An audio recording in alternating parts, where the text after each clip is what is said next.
Salve amigos, iniciando a semana com mais um boletim sobre o Vasco. Esse final de semana eu preferi ficar ausente, né? Poucas informações sobre o clube. E aqui você já sabe, né? Não tem bromação e nem conversa fiada. Nosso lema é a responsabilidade. Então vamos tocar esse trabalho de maneira profissional. Antes de mais nada, aquele pedido, amigo, seu like nesse vídeo aí embaixo, seu compartilhamento, a sua inscrição, enfim, tudo que você possa fazer para ajudar o nosso canal nesta plataforma será muito bem-vindo. Bom, nesse informativo de hoje vamos focar sobre as expectativas do Vasco em termos do Brasileirão, né? Já estamos em abril, Campeonato Brasileiro batendo a porta e fica a pergunta: o Vasco está realmente com 80% a 90% do grupo formado, comprometido o diretor Paulo Brax? Vamos relembrar o planejamento adotado e o que foi falado em termos de projeções de investimentos em termos de janelas e debater sobre o tema.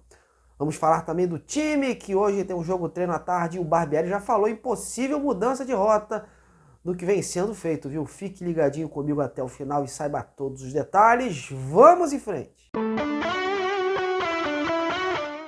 Entramos em abril, galera. Daqui a 12 dias o Vasco faz sua estreia no Brasileirão depois de 2 anos ausente da elite do futebol brasileiro. E a expectativa fica por conta da possível chegada de mais reforços. As eliminações na Copa do Brasil, principalmente, né? E no Carioca, e o fiasco no amistoso contra o Atlético na sexta-feira passada, mostraram a necessidade dessa equipe ficar mais encorpada para essa disputa. A diretoria sempre bateu na tecla de que o Vasco teria um time competitivo e que não haveria mais sofrimento pela frente. Fato é que a janela de transferências internacionais está se encerrando amanhã, dia 4. Porém, o Vasco ganhou uma sobrevida, né? O Vasco tem até o dia 20 de abril, se quiser pensar em trazer peças daqui de dentro do mercado brasileiro para reforçar esse elenco. Como já foi informado, a CBF fez uma mudança na regra, que agora permite que todos os jogadores que atuaram nos estaduais troquem de time até o dia 20 de abril. Depois, só início de julho. Mas antes da gente prosseguir, vamos ouvir o diretor de futebol Paulo Brax relembrar, né, em sua primeira coletiva no Vasco, como diretor, ele deu algumas projeções sobre planejamento de grupo e investimentos nas janelas. Vamos conferir e ver se realmente a situação está batendo ou se ainda há necessidade de uma mudança de rota. Ouça aí. Eu quero ter esse elenco pronto, eu sei que vocês vão perguntar isso, eu já adianto, no início de abril. Nosso dia 15 de abril é a estreia da Série A. Em abril, nós queremos ter um elenco 80%, 90% pronto e entregue ao treinador, que já vai ter 3 meses de trabalho dentro da filosofia que a gente quer implementar. É sempre importante, dentro de um planejamento de ano de contratações, você pensar nas 2 janelas que você tem, dentro das competições que você tem. Então, a gente tem o início do Brasileiro, o início da Copa do Brasil, o pós-Carioca em abril. E nós vamos ter uma outra janela no meio do ano, que é uma janela que a Europa vem muito aqui, que coincide a janela deles. Não vou te confirmar porcentagem, mas eu não vou, pelo futebol, gastar todo o orçamento na janela até abril. Não posso fazer isso. Não posso fazer isso. Então, eu tenho que deixar uma reserva para possíveis saídas, e eu quero que o Vasco esteja cada vez mais na prateleira alta para despertar interesse, sim, dos clubes, porque se está despertando interesse, é positivo.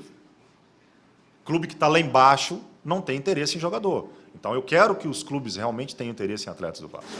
E eu preciso ter o planejamento de reposição, ou o planejamento de novas investidas no meio do ano. Não me agrada começar o Brasileiro com 40%, 50% de elenco montado, como outros clubes fizeram ano passado, esse ano, no campeonato da Série A desse ano. Me agrada ter um planejamento quase ótimo, ou otimizado, no sentido de otimizado, no início do Brasileiro, mas vou precisar agir na janela do meio do ano, que é uma janela que pode ser de correção de algo que deu errado, ou correção para cima de algo que deu certo e potencializar isso. Pois é, como vocês puderam ouvir aí, o Brax, na ocasião, tinha como planejamento ter um elenco de 80%, 90% pronto agora para o início de abril, né? Já avisando a estreia da Série A. De repente, fazer possíveis correções com base no orçamento traçado na segunda janela do ano. Eu, particularmente, acho que ainda falta atingir essa meta. Óbvio que o Vasco já fez 14 contratações para essa temporada, né? Mais que um time. Porém, na minha visão, deixou a desejar até agora no aspecto de peças de reposição. É nítido que o Vasco hoje não tem um banco, né? O treinador, por exemplo, fica naquele dilema de não poder mudar muito, pois as opções que tem para reserva são escassas ou não se complementam. O Vasco tem uma boa base, sim, claro, mas nos últimos anos, por conta da falta de peças mais robustas ao elenco, o clube acabou queimando muitas etapas com atletas mais jovens. Esses garotos são importantes, né? Mas não podem ser considerados os salvadores da pátria. Precisam ser colocados para jogar ao lado de atletas com mais bagagem aos poucos, né? Para que tirem um pouco o peso e a responsabilidade das costas. E hoje, se você olhar no banco, só tem garotada, né? Para um campeonato brasileiro desse porte é uma temeridade, um risco assumido. Por isso eu acho que é necessário correr contra o tempo e dar mais ingredientes para fortalecer esse grupo. Mas trazer peças que resolvam e não peças que enchem esse elenco.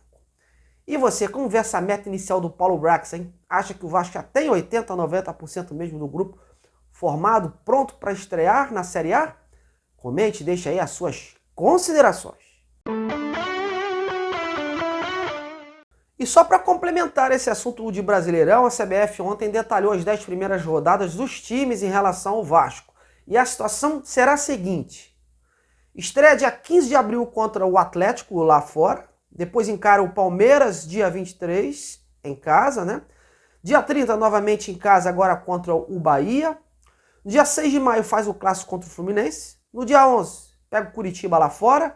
Depois volta dia 14 para enfrentar o Santos. Em seguida, dia 20, o duelo contra o São Paulo na casa deles. Dia 27, mais um duelo fora, dessa vez contra o Fortaleza. No dia 3 de junho, faz o clássico contra o Flamengo. E no dia 11 vai a Porto Alegre enfrentar o Internacional. Bom, agora para fechar, vamos falar do time, que hoje faz um jogo-treino diante do Tupi de Minas Gerais às 16 horas no CT Moacir Barbosa. Depois daquele resultado bizarro contra o Atlético na sexta-feira, a ordem do clube é seguir trabalhando para, durante esse período, testar, corrigir os erros e melhorar aspectos de cada atleta para que faça uma boa estreia no Campeonato Brasileiro diante do Atlético Mineiro. Após a partida de sexta, o Barbieri falou um pouco do que planeja para esses próximos dias e deixou no ar uma possível mudança de rota. Confira aí. Eu acho que a atividade mostrou que a gente ainda tem que melhorar algumas dinâmicas de movimentação.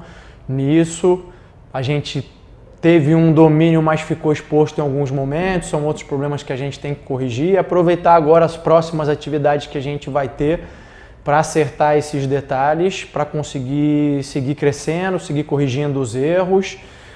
E além dos aspectos técnicos e táticos, também é um momento para a gente falar e se cobrar em relação à mentalidade, à atitude, à maneira como a gente encara as coisas, que o ideal é que seja sempre a melhor possível, em muitos momentos não é, e aí a gente tem que corrigir a rota sem dúvida nenhuma. A atividade dos jogos, como eu disse anteriormente, é uma ideia de complementar aquilo que a gente faz na semana.